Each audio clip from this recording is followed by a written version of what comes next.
변신하는 거? 50도. 뭐 타고 갈 수 있어? 응. 어깨도 못 타는. 아 이거 차가 진짜 있어. 차가? 있어요. 그 차가 있어요. 자, 그것도 제 머릿속에 있어요. 자, 가자. 서울대 이런 데도 교통도. 자, 다양한 연금제도. 자, 그거 볼게요. 크게 뭐 설명할 게 많이 없었어서. 자, 그냥 쭉 읽어가면서 볼게요. 자, 노후를 대비하는 대표적 수단인, 자, 연금은, 자, 주로 은퇴 후 사망 시까지 매달 일정액 수급하는 제도 또는 매달 수령하는 금액을 의미합니다. 개념이고요. 자, 여기는 세 가지를 보셔야 돼요. 먼저 공적 연금제도라고 거기 오른쪽에 보이고요. 그 다음 단락에 사적 연금제도가 눈에 들어올 거고요. 그 다음 단락에 기초연금제도, 이 세 가지로 크게 나눠진다라고 생각하셔야 돼. 그래서 하나하나 정리해 볼게요. 자, 공적, 자, 사적, 그 다음에 기초. 자, 이렇게 세 가지. 자, 공적연금 제도는, 자, 이것은 의무적입니다. 그냥 두서 없이 나오는 대로 그냥 정리를 쭉쭉 할게요. 자, 의무적이다. 의무적으로 가입하게 되어 있는데, 이 제도의 핵심 목적은, 그지? 목적은 개인과 가구 노후 소득 보장 측면에서, 자, 목적은 소비 평준화래요.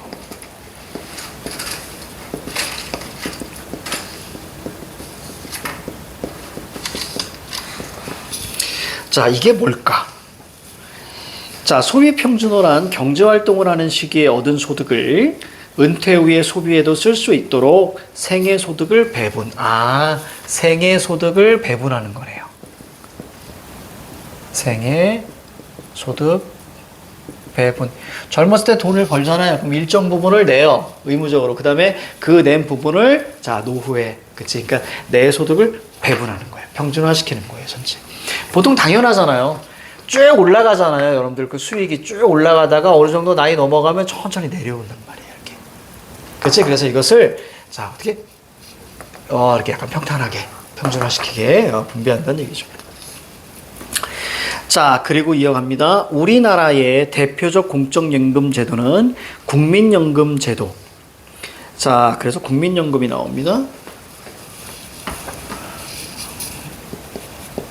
대표적인 국민연금이에요. 자, 국민연금 제도는 경제활동 시기에 소득의 일정 부분을, 자, 뭐 한다고요? 정기적, 그리고 일정액 수급. 이렇게 되죠.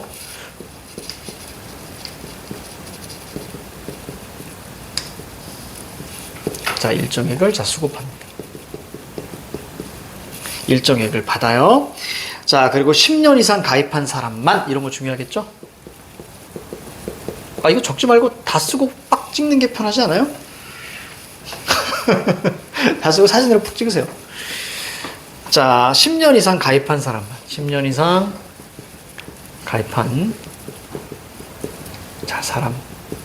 그렇죠. 사람만.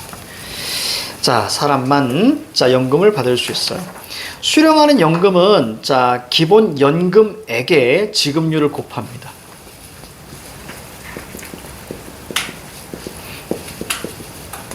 자, 기본 연금액 곱하기 지급률. 그럼 각각 하나를, 자, 설명을 할 거예요. 그러면 연금이, 자, 나온대요. 자, 먼저 지급률 얘기입니다. 지급률은 가입 기간이 10년일 때 50%이고요. 1년 늘어날 때마다 5%씩 증가해서 최대 100%에, 자, 이른답니다. 자, 기본 연금액에 대한 얘기가 또 나옵니다. 가입자 개인의 소득 평균액뿐만 아니라 전체 가입자의 소득 평균 소득을 함께 고려해서 산정한대요. 그래서 각각의 설명이 이렇게 나옵니다. 자, 그렇다면 이를 아주 단순하게 다음과 같은 예를 들 수 있다. 사례가 나오죠. 자, 전체 가입자 소득 평균 소득이 30이고요. 자, 소득 평균액이, 자, 가입자 A는 10, 가입자 B는, 자, 50이래요. 자, 가입자 개인의 소득 평균액과 그 다음에 전체 가입자 평균 소득을 더한 값을 2로 나눈 만큼 연금을 받는다면, 자, 한번 보도록 할게요. 자, 거기 A, B가 있습니다. A가 B가 있어요. 자, A는 자, 소득 평균액 10.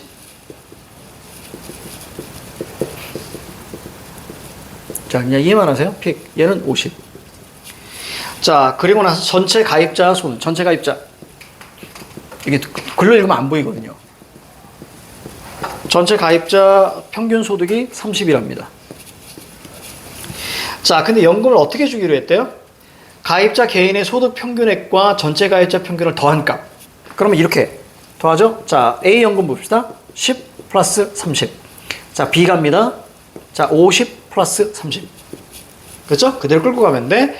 자, 그 다음에 나누기 2로 받은 만큼 연금액. 그럼 나누기 2는 얘 20. 자, 이 녀석은 40. 그렇지. 이렇게 받는다는 얘기예요. 이해가죠? 순서대로 이렇게 보면 돼. 자, 40을 받을 것이다. 이처럼 국민연금에서는 자, 소득 평균액이 낮은 이들, 소득 평균액, 그렇지, 이게 낮은 이들. 낮은 이들에게, 이들이 소득이 많은 이들. 그렇지? 50액에서 어느 정도 보존받죠. 왜? 얘는 나중에 40 받고요. 10배 가지고 일로 가는 거야, 그냥. 그렇지? 이렇게 보존받습니다. 자, 보존받을 수 있습니다. 자, 또한 연금 수급권자에게 부양가족이 있는 경우 연금액을 더 받아요. 그러니까 내가 이제 아버지나 아니면 어머니나 할머니나 아니면 내 자식, 부양가족이 있을 경우에는 자, 돈을 더 준답니다. 그리고 수급권자가 자, 사망해요. 수급권자, 즉 연금을 받는 사람이 죽으면 누구한테? 그치, 유족이 좀 받을 수 있어요. 그러니까 가족이 조금 더 일정 부분 받을 수 있는 거예요. 이와 같이 국민연금은 국민의 안정적인 노후를 지원하는 동시에 자, 뭐니? 소득 재분배. 그렇지. 얘가 받아야 되는 걸 이렇게 가는 거예요. 소득 재분배. 자, 그래서 이렇게 보시면 되겠습니다. 자, 그래서 여기 보시면 자, 장점들이 자, 좀 여러 가지 1, 2, 3, 4이 좀 적어놨고요.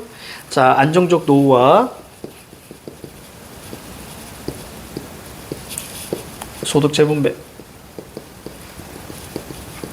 그냥 좋은 말 다 갖다 놨습니다. 공적. 자, 이제 사적연금 자, 제도도 있는데 기업이나 개인 차원에서 하는 거예요. 보통 기업에서 하는 게 IRP예요. 아까 얘기했듯이. 근데 만약에 기업을 다니지 않아, 회사를 다니지 않거나 아니면 막 이런 자영업 하시잖아요. 그럼 그분은 따로 또 들 수밖에 없는 거야, IRP. 따로 들 수. 그것도 뭐 노랑우산이라고 뭐 있어요. 그러니까 사업하는 사람들은 퇴직금이 없잖아요. 그러니까 노랑우산이라고 또 막 이렇게 가입하라고 막 하는 거 있습니다. 선생님은 가입 안 하고 있어요. 그래서 되게 막 가입하라고 여기서 연락이 엄청 와요. 노랑우산에서 연락 엄청 와요. 근데 난 별로더라고. 그래서 굳이. 왜냐면 나가는 게 이미 많아. IRP 나가지. 꼭 그렇지 않아요? 선생님 연금 2개 들잖아요. 거기에 또 노랑우산까지. 그 노랑우산은 뭐냐면 자영업자들만 가입할 수 있어요. 그래서 적금 개념으로 하면 나중에 내가 폐업하잖아요. 폐업하면 그 적금한 거에서 뭐 이율이 있겠죠? 뭐 5, 6% 되는 것 같은데 그걸 내가 이제 받는 거예요. 아니면 그걸 나중에 연금식으로 다시 받을 수도 있어요. 근데 그것도 어느 정도 여유가 있어야 하는 거잖아. 나만의 가게가 다 있잖아. 그럼 그걸 하기 위해서는 또 그만큼을 더 해야 되기 때문에. 근데 연락 진짜 많이 와요. 전화번호 바꿔서 연락합니다. 딱 보면 선생님이 있거든. 노랑 이렇게 다 저장해 놓거든요. 그것만 한 10개 되는 것 같아요. 10개 되는 것 같아. 전화번호가 계속 바뀌어. 그 나라에서 하는 거 좋은 거거든 사실. 좋은 건데 선생님은 별로. 그래서 이미 나가는 게 많은데 자꾸 그거 하라고. 자, 이것도 많아. 나중에 안보험 갈아타시라고. 보험 갈아타시라고. 진짜 많습니다. 선생님 다 보험은 한 번 들면 깨면 안 돼요. 여러분들 계속 가는 거예요. 그걸 깨는 순간 마이너스입니다. 선생님 보험 준 전문가입니다. 준 전문가야. 우리 어머니가 하도 보험을 들었다 깼다 해가지고 도대체 이게 뭐야? 그러고 들이봤어. 나중에 보험 하실 때 여러분들 중복되는 게 되게 많아요. 그래서 화재보험, 상해보험, 입원비보험, 운전자보험이 다 같은 보험이야. 이해 안 가지? 이해 안 가지? 그러니까, 세트가 아니고요. 이름만 다른데 만약에 보장이 자 예를 들어서 이런 거야. 상해보험이 있고요. 그 다음에 입원비 보호비가 있고요. 그 다음에 실비보험이라고 보통 많이 해요. 그 다음에 운전자보험. 얘네들이 다 같아요. 여기 보장성이 좀 다르긴 하거든요. 그럼 내가 얘기하고 싶은 건 뭐냐면, 얘네들을 가져, 화재보험, 얘네들을 다 후려쳐서, 만약에 의외로 다 겹치는 게 많거든요. 예를 들어서 상해, 다치면 만약에 골절비 뭐 진단 얼마 이렇게 있잖아요. 그럼 만약에 여기다 A. 그래서 골절비 진단. 그러니까 살펴보시면 겹쳐지는 게 진짜 많아요. 그럼 여기가 10 이렇게 되잖아요. 그럼 여러분들이 만약에 다쳤어. 그럼 여러분들 이 보험들을 다 가지고 있어. 나중에 차 모시면 얘 무조건 들어야 되거든요. 자, 그럼 다 있어. 그럼 얼마 받아야 돼요? 50 받아야 되죠? 10밖에 못 받아요. 중복 보장이 안 돼요. 그리고 더 중요한 건 말이죠. 얘네들은요, 얘네들은 만기 환급 이런 게 아니라 순수 보장형이 대부분이에요. 그 얘기는 무슨 얘기냐면, 여러분들이 이게 10만 원 타먹었잖아요. 그쵸? 그럼 1년마다 갱신이 돼요. 그래서 여러분들이 만약에, 한 달에 10원씩 냈어요. 근데 어느 날 여러분이 다쳐가지고 이걸 타먹었어. 그럼 그다음부터 어떻게 될까요? 그래요. 타먹은 만큼 올려요. 그대로 100%는 아니지만 어느 정도 비율이 올라갑니다. 그런 거예요. 우리 어머니 진짜 많이 타드셨거든요. 우리 어머니 실비보험이 엄청 많이, 뭐냐면 어머니가 좀 병약하셨어. 그래서 지금 나이가 꽤 되는데도 실비보험만 지금은 15만 원 내세요, 매달. 이해 가죠? 그러니까 그만큼 올라요, 보험료가. 계속 갱신되는 거예요. 그래서 선생님은 지금 내가 가지고 있는 건 운전자 보험 하나 있죠. 왜냐면 이거는 이제 변호사 선임 비용이나 이런 것들 때문에 드는 거고요. 나머지 다 뺐어. 그리고 입원비 보험이 있습니다. 나중에 이제 내가 아프면 이게 다예요. 선생님. 그리고 여기에 이제 암보험이 있죠. 우리 아버지가 이제 암에 걸리셔서 가족력이 있으니까 이게 단데? 또 이것도 이제 질병보험이라고 해서. 그래서 선생님은 한 달에 얼마 내냐면, 보통 여러분들 집에 가서 보험료 물어보세요. 진짜 많이 냅니다. 선생님 딱 7만 원 냅니다. 그럼 우리나라 내 나이에서 내는 거에 거의 5분의 1밖에 안 내요. 보통 이제 부모님들이 요거 다 가지고 있어요. 특히 가장들은 생명보험을 다 들고 있어요. 생명보험 들고 있어요. 이게 뭐냐면, 내가 죽은 다음에 돈이 누구한테 가는 거지? 배우자나 자식한테 가는 거거든요. 근데 이게 뭔 소용이야? 내가 죽은 다음에 받는 게 무슨 의미가 있어? 그러면 살아있을 때 돈을 되게 많이 넣어야 되는 거예요. 그리고 중요한 건 보험은요, 아주 얄팍하다. 중대한, 요런 말이 늘 들어가. 여러분, 진짜 말. 여러분, 뭐, 뇌경색이 있고, 또 뭐가 있단 말이에요. 대부분 우리나라 사람들은 뇌경색이 많거든요. 근데 의외로 보험 잘 보면 뇌경색이 빠져 있는 경우가 되게 많아요. 그러니까 이 사람이 뇌로 해서 죽었는데 알고 보니까, 뇌경색 아니네? 이렇게 해서 못 받는. 보험회사는 기업이지. 그러니까 최대한 뭐 하려고 하겠어? 안 주려고 합니다. 그래서 선생님은 개인적으로 이래요. 정말 필요한 거, 암 진단 비용이나 이런 것들은 이제, 하지만 나머지, 뭐 다쳤을 때나 부러졌을 때 이럴 때는 내 돈으로 하려고 해요. 잘 안 타먹어요, 사람들이. 그리고 우리나라의 앞으로의 건강복지 제도를 믿습니다. 앞으로 이렇게 늘어날 거니까. 그래서 이런 거예요, 이런 거. 그래서 나중에 보험할 때도요, 여러분들 분명히 그런 날이 온다. 어느 날 친구가 전화가 옵니다. 친구가 갑자기 전화가 옵니다. 동창회 갔는데 친구가 갑자기 친한 척 합니다. 야, 혹시 우리 가족의 누군가가 지금 보험하고 있는데 하나만 들어줘. 근데 여러분들이 이미 몇 개가 있어요. 그쵸. 고민될 거야. 진짜 고민될 거야. 그래서 그러다 보면 늘 그게 고민이야. 그래서 하면 안 됩니다. 절대 안 됩니다. 자, 아무튼 나중에 여러분들이 그렇게 하실 거예요. 그래서 그런 것도 공부하셔야 돼. 쓸데없이 나가는 돈. 막 변액연금, 변액보험 이런 거 있어. 변액이라고 나중에 여러분 다 되게 많이 알시게 될 거예요. 야, 다른 거 다 떠나서 딱 하나만 얘기해. 그리고 마무리. 이거 얘기했나? 여러분들이 생각하는 가장 괜찮은 이자율은 몇 프로라고 여러분들이 이익을 받아야 되는 이자율은 무조건 얘기했나요, 선생님이? 3. 요걸 기본으로 잡으세요. 그러면 투자 잘하는 거예요.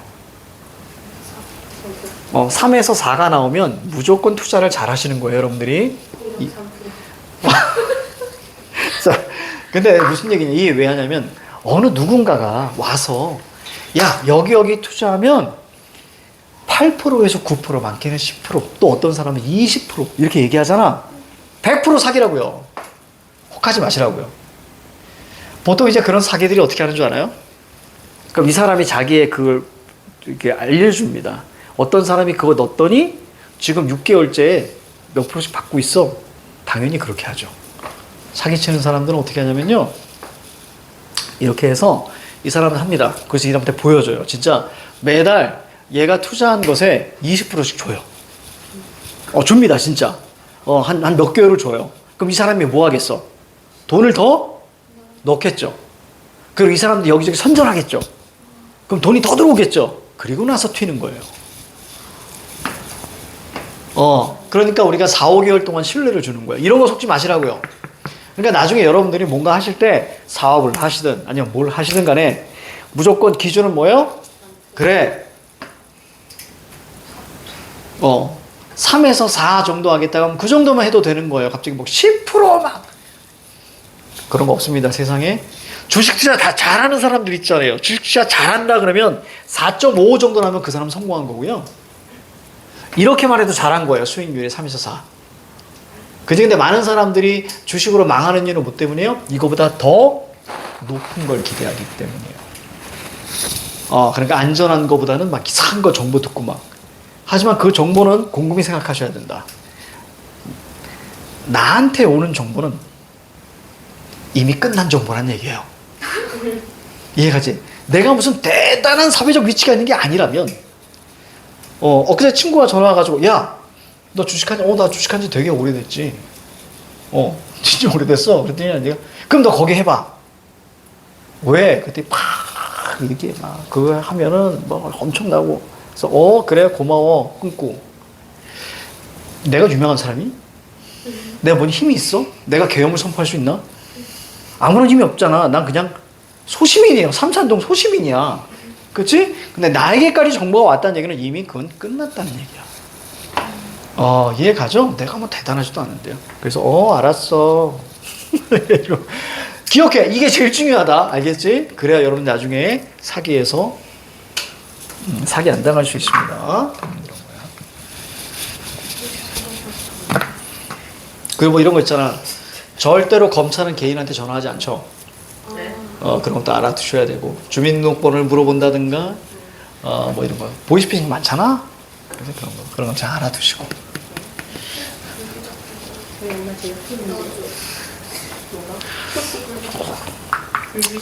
내가 이 얘기를 단호하게 할 수 있는 얘기 해줄게. 선생님이 보이스피싱을 예전에 당했었거든. 그래서 80만 원 날렸습니다. 그래서 내가 하는 얘기는 다 내가 당해봤기 때문에 말씀을 드리는 거야. 아이고야, 그 아까운 돈, 그 젊은 나이에 말도 안 돼. 내가 물건을 샀거든. 물건을 샀어. 근데 전화가 온 게 20만 원 주고 샀나? 뭔가를 샀어. 하여튼 뭔가 샀어. 이제 수업 때 쓰려고. 물건을 샀는데 갑자기 전화가 오는 거야. 그 물건이 알고 보니까 동났대. 그래서 내가 물건 샀는데 알고 보니까 매진이 됐다라는 거야. 내가 딱 결제 직전에. 그래서 그거 어떻게 하죠? 그때 그럼 환불을 해주겠대. 거기까지 아무런 무리 없잖아. 근데 그것도 말도 안 되지. 내가 샀는데 그게 뭐 다 팔렸다는 게. 그 환불해줘야 돼. 예, 알겠습니다. 그리고 나서 한 20분 후에 전화가 다시 와요. 우리가 환불 시스템이 사실은 이게 50만 원 단위로 환불이 된대. 그러니까 내가 당한 걸 얘기해 주는 거야? 내가 50만 원 단위로 환불이 된다는 거야. 그럼 내가 어떻게 해야 돼? 30만 원을 더 넣어야 되는 거야. 근데 어차피 뭐 받을 거니까. 그래서 30만 원을 넣습니다. 자, 그리고 나서 이제 환불하는데 갑자기 30분에 또 와. 또 와서 자기가 잘못 알았대, 시스템을. 시스템을 잘못 알았다라는 거야. 잘못 알았다 그래서 돈을 좀 더 넣으면 이게 합쳐서 이렇게 나온다라는 거야. 근데 내가 거기까지도 의심 안 했어. 그래서 결국에는 내가 80만 원을 넣었죠. 그래서 총 나는 100만 원을 날린 거야. 물건도 안 왔어요. 그러니까 보이스피싱 당한 거야. 물건 안 올지 당연히. 안 오지. 그래서 그 다음에 내가 깨달은 거야. 왜냐면 그 다음에 뭐라고 왔냐면 100만 원 아니라고 또 얘기를 하는 거야. 그러니까 내가 그때 깨달았어. 당했다. 그래가지고 바로 전화를 했습니다. 경찰서에. 그때 뭐라고 앉아나? 못 잡아. 다 대포폰이고 다 그래서 못 잡는데. 그래서 그냥 나를 그냥 그래 좋은 거 경험했다 라고 생각하고 말았어. 야 지능적이야. 진짜 지능적이니까 요즘에 뭐 중고 그걸로 또 많다며. 그러니까 뭔가 우회를 이야기한다던가 돈을 요구하거나 아니면 개인 신상 정보를 얘기하면 무조건 아닌 거예요. 너무 무섭지 않니 세상이? 자, 사적 연금 제도가 있는데, 자, 이는 기업이나 개인 차원입니다. 기업, 개인 차원. 자, 기업, 개인 차원입니다. 자, 그리고 나서, 자, 얘는 누가 하는 거예요? 얘는 국가가 하는 겁니다. 이건 기업이나 개인 차원이에요. 기업이나 개인 차원. 자, 노후 준비하는 지원 제도로서 노후의 보충적 소득 보장. 노후의 보충적입니다. 노후 보충적 소득. 그래서 소득을 보충한다는 얘기죠. 자, 목표로 합니다. 우리나라의 대표적 사적연금 제도인 연금저축. 아까 선생님이 얘기해줬죠? 이겁니다. 이제 연금저축 얘기 나와요. 자, 연금저축 제도는 최소 5년 이상 납입하면 55세 이후. 알겠습니다. 5년 이상.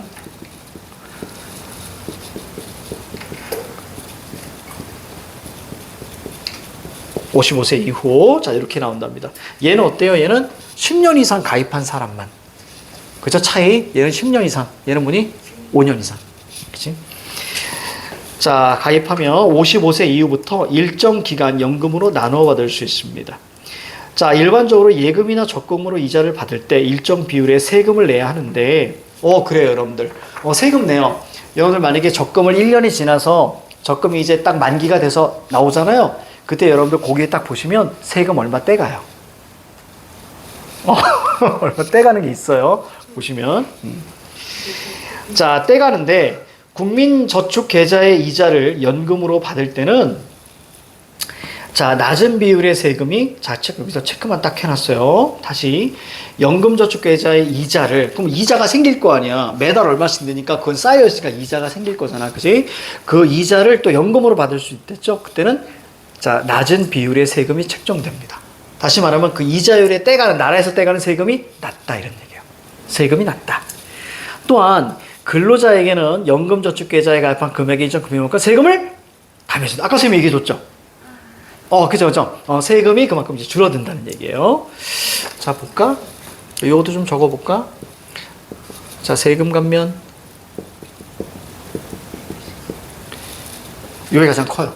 두 가지 방식에서 세금 감면 가장 큽니다. 자, 하지만 바트. 자, 단점이 나옵니다. 자, 55세 이전에 해지하면.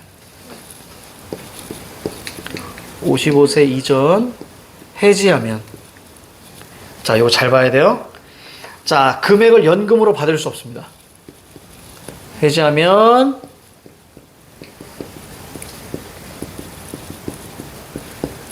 자, 받지 못하고요. 국가가 정한 특별한 예외 상황을 제외하고는 아까 우리가 세금 감면해 줬지. 그치? 이거 다 토해내야 됩니다. 그대로 감면해 준 거 다시 다 토해내야 돼요. 그래서 거기 뭐라고 돼 있어? 세금 반환. 감면받은 세금 반환. 연금으로 못 받는 거예요? 아니면 연금을 아예 못 받는 거예요? 그걸 연금을 아예 못 받는 건 아니고 연금으로 못 받는다고. 해지하면 연금으로 받으냐 그냥 돌려받아요. 그냥 돌려받는 거예요. 야, 이건 사기지. 야, 이거 내놓고 나서 해지할 거예요. 근데 돈을 불려줄 수가 없는데. 야, 이건 악당이지. 그래서 그거 아니에요. 그거 아닙니다. 연금으로. 그러니까 매달 일정 기간 나눠서 받는 거잖아. 그걸 못 받는 얘기입니다. 자, 받지 못하고요. 감면받은 세금 다 토해내야 됩니다.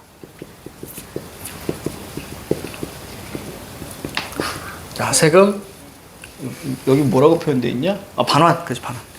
토라고 쓸 뻔했다. 아, 토라고 쓸 뻔했어. 자, 이렇게 요거 있습니다. 이렇게.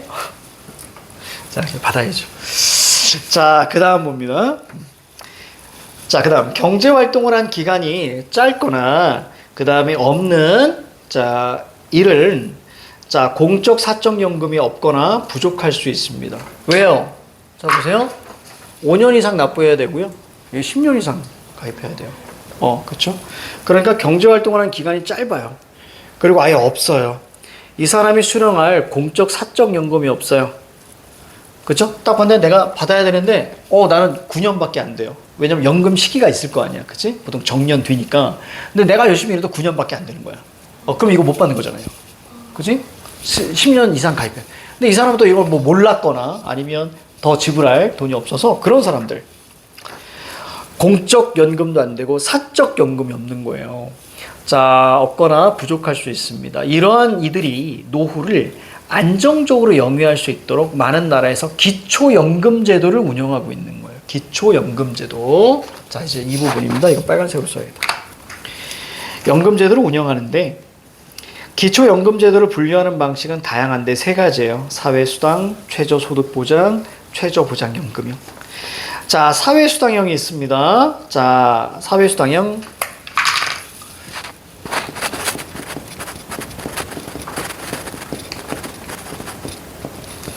자, 소득 및 자산 조사 없이 연금을 지급하는 겁니다. 자, 그래서 소득이나 자산 조사 없어요. 소득 없어도 되고요. 자산 조사가 없어도 돼요. 자, 그리고 연금 지원을 받지 못하는 사각지대를 자, 제거할 수 있지만 취약계층을 표적화해서 지원할 수 없습니다. 자, 그래서 효율성이 낮고요. 무슨 얘기냐면 이거 하지 않아도 돼요. 근데 취약계층을 표적화. 누가 취약한지를 알아봐야 되잖아요. 그치? 그러니까 바로 뭐가 생겨? 뭐라고 하지? 사각지대가 생길 수밖에 없어. 자, 이거는 사각지대가 있습니다. 요거 좀 다시 한번 설명해 줄게. 그리고 그러다 보니까 사각지대가 있으니까 효율성이 떨어지고요. 자, 그리고 예산이 필요해요. 왜 예산이 필요할까요? 쉽게 말하면 그걸 찾아야 될 거 아니야. 그러니까 이런 거하고 똑같아, 얘들아. 봐봐. 우리가 보통 이제 보수의 담론과 그 다음에 진보의 담론이 여기서 나와요. 예를 들어서 예전에 그 급식 같은 경우도 이런 거야. 자, 급식 같은 경우도 소득 조사를 해서 이 정도, 몇 퍼센트 정도에 해당하는 아이들만 급식을 무료로 하자. 이게 예전에 보수 담론이었고, 진보 담론은 뭐냐면 그런 거 차별 두지 말자. 다 주자. 이제 다 무료로 하자. 이거예요. 선생님은 사실 이런 복지나 이런 것들은 모두에게 공평하게 가야 된다고 생각하는 사람이란 말이지. 자, 봐봐. 예를 들어줄게. 우리 예전에 코로나 때 나라에서 돈 준 거 있잖아요. 그치? 그때도 어떤 논란이 제일 많았냐면 모두에게 다 주느냐 아니면 정말로 진짜 힘든 사람들 몇 퍼센트까지만 해서 주느냐 이거 가지고 논란이 되게 많았어요. 자, 그럼 예를 들어서 보자. 자, 사람들의 이제 소득 중위가 이렇게 있을 거 아니야. 그치? 그러면서 이렇게 얘기합니다. 하위 30%만 주자. 라고 이렇게 정했다고 치자. 하위 30%. 자, 그러면 얘를 판단하는 것도 우리가 행정 어떤 돈이 들어가겠지. 제일 중요한 것 같게요. 그럼 봐봐. 그럼 이 기준은 언제일까? 지금 당장일까? 아닙니다. 전년도 수익을 기준이에요. 이해가지? 전년도 세금 신고한 게 기준이에요. 그러면 작년까지 괜찮은데 올해 갑자기 코로나 터져서 안 좋을 수 있잖아요. 그럼 이 사람 못 받는 거예요. 그리고 또 하나 더 중요한 거 할까요? 그럼 봐봐. 30.1%는 괜찮고 그럼 이 사람의 삶은 괜찮은 거야? 아니잖아. 이렇게 사각지대가 생긴단 말이야. 흐름 이해가죠? 이런 것들이 있기 때문에 선생님은 개인적으로 이런 사각지대가 생기니까 그냥 다 주자. 라는 거죠. 자, 그래서 이런 얘기예요. 이런 얘기. 자, 그 다음. 자, 그리고 자, 최저소득 보장형은 연금을 비롯한 소득 및 자산을 평가. 자, 갑니다. 최저소득 보장입니다.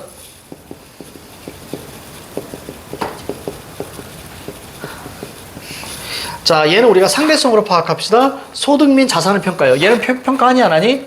안 해요. 자, 얘는 소득, 자산 조사합니다. 평가합니다.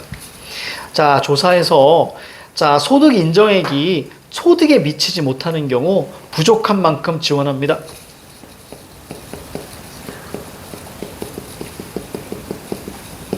자, 부족한 만큼 자, 지원하는 거예요. 자, 최저소득이 있을 거예요. 자, 이 사람들이 최저로 살아야 되는 건 만약에 한 달에 200만 원 있어야 돼요. 나라에서 어떤 기준이 나오겠죠. 근데 이 사람이 만약에 지금 현재 50만 원만 가지고 있어요. 그럼 나라에서 얼마? 150 이렇게 준다는 얘기예요. 최저소득을 보장하는 거예요. 어떤 사람이 만약에 120만 원 받고 있어요. 근데 최저소득이 나라에서 정한 게 200이에요. 그럼 이 사람한테는 80 그렇지 이런 거죠. 자, 평가하여 소득 인정액을 산출하고 최저소득에 미치지 못하는 경우 부족한 만큼 지원. 이 방식은 누구만? 노인만. 그렇지, 노인만. 자, 노인만 줍니다. 자, 그래서 재정 효율성이 뛰어나다. 얘는 효율성이 낮았어요. 근데 얘는 효율성이 높습니다. 그렇지? 재정 효율성이 높다. 이건 사각지대가 있고요. 그러니까 그걸 또 막 찾아내야 되잖아. 그래서 어떤 사회적 비용이 많이 들어가는 거야. 자, 그 다음 하지만 주택, 자동차, 현금 등의 자산을 조사하는데 봐, 얘 조사해야 되잖아. 그럼 당연히 어떻게 해서 행정비용이 증가하는 거예요. 행정비용이 들 수 있고 수급 여부와 수급액의 소득 및 자산을 기준으로 결정되기 때문에 그렇지. 근로 의욕을 저해할 수 있습니다. 자, 이거 무슨 얘기예요, 이거? 그렇지, 일 안 해도 되죠. 일 안 해도 나라에서 채워주잖아요. 그렇잖아요, 그죠? 일 안 해도 채워주니까. 자, 그 다음 넘어갈게요. 자, 이제 최저 보장, 자, 연금형. 자, 요 녀석은 수령연금을 조사하여 국가가 정한 연금 수령 기준 금액보다 적은 연금을 자, 수령하는 노인에게 즉 연금의 차액을 보충해 주는 겁니다. 자, 최저 보장 연금형. 최저 보장 연금형. 자, 다시요. 연금 수령 기준 금액, 즉 이 정도는 연금을 받아야 생활을 하겠지라고 국가에서 정할 거야. 그런데 이보다 적어요. 즉 연금을 보충합니다. 연금 보충합니다. 자, 이 방식은 소득이나 자산을 조사할 필요 없이 연금만 조사하면 됩니다. 연금만 조사해요. 자, 그럼 얘만 조사하잖아. 연금만 조사하니까 어떤 돈이 많이 들어 안 들어? 안 들죠. 그렇지. 그래서 뭐라고 한 거예요? 연금만 조사하면 되니까 행정 효율성을 높일 수 있지만 자, 이제 핵심입니다. 수급 대상자가 많으면 예산이 커집니다. 그렇죠? 대상이 많으면 예산이 커져요. 그래서 수급 대상자가 많으면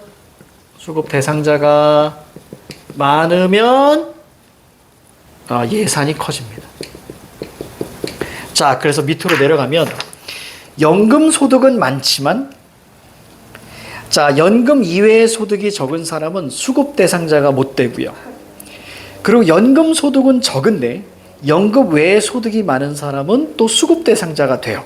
그래서 비슷하게 선생님이 이렇게 묶었어요. 많다 적다로. 그래서 어떤 문제? 형평성 문제. 그렇죠? 그리고 저축을 안 할 수 있다. 그렇죠? 막 채워주니까. 자, 그래서 저축 유인을 저해합니다.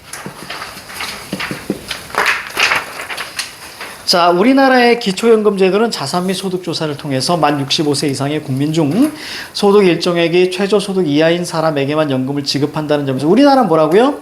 최저소득 보장형이에요. 이 녀석이에요. 그렇죠? 우리나라는 이 녀석입니다. 이 녀석.